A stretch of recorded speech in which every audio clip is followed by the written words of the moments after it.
ಇದು ಎಷ್ಟು ನಿರಾಶಾದಾಯಕವಾದಂಥ ಬಜೆಟ್ ಅಂತಕ್ಕಂಥದ್ದು ಇಡೀ ರಾಜ್ಯಕ್ಕೆ ಕೂಡ ಗೊತ್ತಾಗಿದೆ. ಖಂಡಿತ ಈ ರೀತಿ ಬಜೆಟ್ಟು ನಾವು ಯಾರು ಕೂಡ ಊಹೆ ಮಾಡಿರಲಿಲ್ಲ ಅಂತಕ್ಕಂಥದ್ದನ್ನ ನಾವು ಈ ಸಂದರ್ಭದಲ್ಲಿ ಬೇಸರದಿಂದ ಹೇಳ್ಬೇಕಾಗ್ತದೆ. ಜೊತೆಯಲ್ಲಿ ಇವತ್ತು ಸುಮಾರು 7 ಲಕ್ಷದಕ್ಕಿಂತ ಹೆಚ್ಚು 8 ಲಕ್ಷ ಮೀರಿ ಹೋಗೋ ರೀತಿಯಲ್ಲಿ ಇವರು ಸಾಲವನ್ನು ಮಾಡ್ತಾ ಇರ್ತಕ್ಕಂಥದ್ದು ನೋಡಿದ್ರೆ ರಾಜ್ಯವನ್ನ ಎಲ್ಲಿಗೆ ಕೊಂಡೊಯ್ತಾರೆ ಅಂತಕ್ಕಂಥದ್ದು ನಮ್ಮ ಯಾರಿಗೂ ಕೂಡ ಊಹೆ ಮಾಡ್ಕೊಳ್ಳಿಕ್ಕೆ ಸಾಧ್ಯ ಆಗಲ್ಲ. ಇನ್ನ %1.9 ಇವರು ಸಾಲ ಮಾಡಿದ್ರೆ 25% ಅವ್ರ ಸಾಲವನ್ನ ಮಾಡಲಿಕ್ಕೆ ಅರ್ಹತೆ ಇದ್ದಂಥದ್ದು ಕೂಡ ಪೂರ್ಣ ಪ್ರಮಾಣ ಮುಗಿಸುವಂಥದಕ್ಕೆ ಇವರು ಒಂದು ಟಾರ್ಗೆಟ್ ಹಾಕೊಂಡಿರ್ಬೇಕು ಅಂತ ನಾವು ಭಾವಿಸ್ಕೋತೀವಿ. ಇವರು ಅಚೀವ್ಮೆಂಟ್ ಅಂದ್ರೆ ಸಾಲ ಮಾಡೋದೇ ಒಂದು ದೊಡ್ಡ ಅಚೀವ್ಮೆಂಟ್ ಏನೋ ಅಂತಕ್ಕಂಥದ್ದು ಈ ಸರ್ಕಾರದಲ್ಲಿ ನಾವೆಲ್ಲರೂ ಕೂಡ ಕಾಣ್ತಾ ಇದ್ದೇವೆ. ಆ ನಿಟ್ಟಿನಲ್ಲಿ ಇವತ್ತು ನೀರಾವರಿ ಇಲಾಖೆಗಾಗ್ಬೋದು ಮತ್ತೆ ಗ್ರಾಮೀಣ ಅಭಿವೃದ್ಧಿ ಇಲಾಖೆಗಾಗ್ಬೋದು ಇದ್ಯಾವುದಕ್ಕೂ ಕೂಡ ಕೊಟ್ಟಿಲ್ಲ. ಒಂದೇ ಒಂದು ನಾವು ಗಮನಿಸಿದ್ದು, ನಾವು ಇನ್ನೂ ಕೂಡ ಹೆಚ್ಚಿನ ನಿರೀಕ್ಷಣೆ ಇಟ್ಕೊಂಡಿದ್ವಿ, ಏನು ಮನೆಗಳು ಕೊಡೋದ್ರಲ್ಲಿ. ಮನೆಗಳು ಕೊಡೋದಕ್ಕೆ ಒಂದು ಏನು $1,20,000 $30,000 ಇತ್ತು, ಅದನ್ನ 2 ಲಕ್ಷ ಜನರಲ್ಗೆ 3 ಲಕ್ಷ SC ST ಕೊಟ್ಟಿರ್ತಕ್ಕಂಥದ್ದು ಒಂದು ಸ್ವಲ್ಪ ಸುಧಾರಣೆ. ಆದರೂ ಕೂಡ ಸಾಲ ಮಾಡ್ಕೊಳ್ಳೋದ್ರಲ್ಲಿ 3 ಲಕ್ಷದಲ್ಲಿ ಯಾರು ಕೂಡ ಮನೆ ಕಟ್ಟಲಿಕ್ಕೆ ಸಾಧ್ಯ ಇಲ್ಲ. ಸಾಲಗಾರ ಅಲ್ಲದ ರೀತಿಯಲ್ಲಿ ಅವ್ರಿಗೆ ಕನಿಷ್ಠ ಒಂದು 5 ಲಕ್ಷನಾರು ಕೊಟ್ಟಿದ್ರೆ ಒಂದು ಸಣ್ಣ ಸೂರಾರು ಕಟ್ಕೊಂಡು ಸಾಲಗಾರ ಅಲ್ಲದ ರೀತಿಯಲ್ಲಿ ಅವರು ವಾಸ ಮಾಡಲಿಕ್ಕೆ ಅನುಕೂಲ ಆಗ್ತಾ ಇತ್ತು.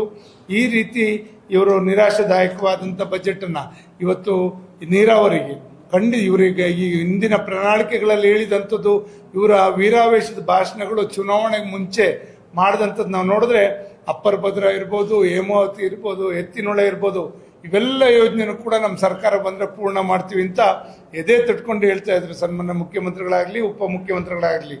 ಆದರೆ ಇವತ್ತು ಅದಕ್ಕೆ ಎಷ್ಟು ಹಣ ಇಟ್ಟಿದ್ದಾರೆ? ಇವತ್ತು ನಾವೆಲ್ಲ ಸರಾಸರಿ ಆಲೋಚನೆ ಮಾಡಿದ್ರೆ 5,000 ಕೋಟಿನೂ ಕೂಡ ಅದಕ್ಕೆ ಇಡ್ತಾ ಇಲ್ಲ ನೀರಾವರಿಗೆ.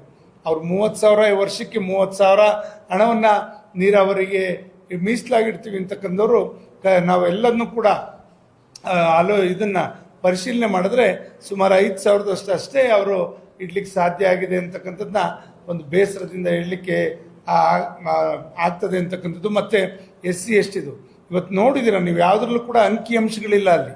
ಒಂದೊಂದು ಇಲಾಖೆದು ಕೂಡ ಇವತ್ತು BCM SC ST ಎಲ್ಲ ನಿಗಮಗಳು ಕೂಡ ಒಟ್ಟುಗೂಡಿಸ್ಕೊಂಡು ಇವರು ಶೇಕಡ ಇಷ್ಟನ್ನ ಅದಕ್ಕೆ ಅನುದಾನ ಇಡಲಾಗಿದೆ ಅಂತ ಹೇಳಿದ್ದಾರೆ. ಅದೆಲ್ಲ ನಿಗಮಗಳು ಬೇರೆ ಬೇರೆ ನಿಗಮ ಮಾಡಿರೋದಕ್ಕೆ ನೀವು ಆ ನಿಗಮಗಳಿಗೆ ಒಂದು ಶಕ್ತಿ ತುಂಬುವಂಥದ್ದು ಕೆಲಸ.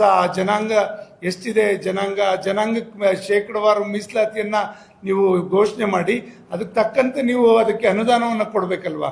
ಅದನ್ನು ಬಿಟ್ಟು ಈ backward class, minority, SC ST ಎಲ್ಲದನ್ನು ಸೇರಿಸಿ ಇಷ್ಟು ಅಂತ ಒಂದು ಪ್ಯಾಕೇಜ್ ರೀತಿಯಲ್ಲಿ ಮಾಡಿದ್ರಲ್ಲ, ಅದು ಯಾವ್ದಾವ್ದಕ್ಕೆ ಖರ್ಚು ಮಾಡ್ತೀರಾ ಸ್ವಾಮಿ?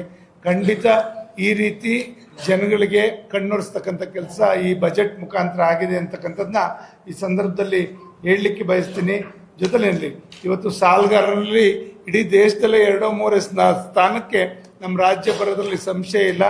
ಈ ರೀತಿಯಲ್ಲಿ ಇವರು ಯಾವುದೇ ವಿದ್ಯಾ ಕ್ಷೇತ್ರಕ್ಕೂ ಶೈಕ್ಷಣಿಕವಾಗಿ ಎಲ್ಲ ಕೂಡ ಕುಂಠಿತ ಆಗಿರ್ತಕ್ಕಂಥದ್ದು ಇದೆಲ್ಲದನ್ನು ನೋಡಿದಾಗ ಖಂಡಿತ ಇದು ನಿರಾಶಾದಾಯಕವಾದಂಥ ಬಜೆಟ್ಟು. ಮತ್ತೆ ಇವರು ಎಲ್ಲ ಒಂದು 3 ವರ್ಷದ ನೀವೆಲ್ಲ ಹಳೆಯ ಒಂದು ಬಜೆಟ್ ಬುಕ್ಕನ್ನು ತೆಗೆದು ನೋಡಿ. ನಾವು ಯಾಕೆ ಸಿದ್ದರಾಮಯ್ಯನವ್ರಿಗೆ ಎಲ್ಲೋ ಒಂದು ಕಡೆ ಅಳಕಿರ್ಬೋದು ಅಂತ ನಾನು ಭಾವಿಸ್ಕೋತೀನಿ. ಹಿಂದೆ ಏನು ಇದನ್ನ ಬರೀತಾರಲ್ಲ, ಅನಕ್ಷರ್ ಬರೀತಾರಲ್ಲ, ಅನಕ್ಷರಲ್ಲಿ ಯಾವತ್ತೂ ಕೂಡ ಆ ಯಾವುದು ಯೋಜನೆಗೆ ಇಷ್ಟು ಕೊಡ್ತೀನಿ ಅಂತ ಯಾವತ್ತೂ ಕೂಡ ಘೋಷಣೆ ಆಗಿರಲಿಲ್ಲ. ಆದರೆ ಈ ಸಲ ಬಜೆಟ್ನಲ್ಲಿ ಈ ಊರಿಗೆ ಇಷ್ಟು ಅಂತಕ್ಕಂಥದ್ದನ್ನು ಕೂಡ ಘೋಷಣೆ ಮಾಡಿರೋದು ನೋಡಿದ್ರೆ ಎಲ್ಲೋ ಮುಂದಕ್ಕೆ ಯಾರು ಮುಖ್ಯಮಂತ್ರಿಗಳು ಬಂದ್ರೆ ಅದನ್ನು ಬದಲಾಯಿಸ್ಬಿಟ್ಟವರು ಅಂತಕ್ಕಂಥದ್ದು ನಿಟ್ಟಿನಲ್ಲಿ ಇವತ್ತು ಸನ್ಮಾನ್ಯ ಸಿದ್ದರಾಮಯ್ಯನವರು. ಮತ್ತಷ್ಟು ಸುದ್ದಿಗಳಿಗಾಗಿ ನೋಡ್ತಾ ಇರಿ ಪಬ್ಲಿಕ್ ನ್ಯೂಸ್ 24x7. ಇದು ಸತ್ಯದ ಧ್ವನಿ.